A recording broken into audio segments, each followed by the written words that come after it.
তুমি যে বলেছিলে যে তোমাকে জুবেনদা প্রথমবার ফোন করেছিল এবং তুমি ওই ছাদের উপর উঠে গিয়ে টাওয়ার হুম হুম। চেষ্টা করেছো যাতে তুমি ঠিকঠাক কলটা পাও, তোমার কেমন লাগে যখন তোমার মনে হয় যে ওই নাম্বার থেকে আর কোনদিন কল আসবে না?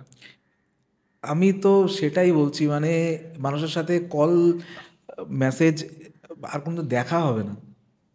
এই মানুষটার এরকম একটা গভীর মানুষ, একটা এরকম একটা মানুষ, বড় হৃদয়ের মানুষ, যে আহ, তার কোনো স্টারডমকে কোনোদিনও সে প্রায়োরিটি দেয়নি। সে নতুন শিল্পীদের তুলে ধরার জন্য, তারা যাতে কাজ পায়, তার ট্যালেন্ট যাতে তারা প্রকাশ করতে পারে, সেই জন্য তার তার যে সাপোর্ট তিনি সবসময় করে গেছেন, সেরকম আমাকেও করে গেছেন। এই মানুষটাকে যে আমি আর দেখতে পাবো না কোনোদিনও, এই যেদিন মারা গেছে তারপরের দিন থেকে আমার মধ্যে আর কি স্বাভাবিক যে একটা মানুষের যে সিচুয়েশন, সেটা আমার মধ্যে আর ছিল না।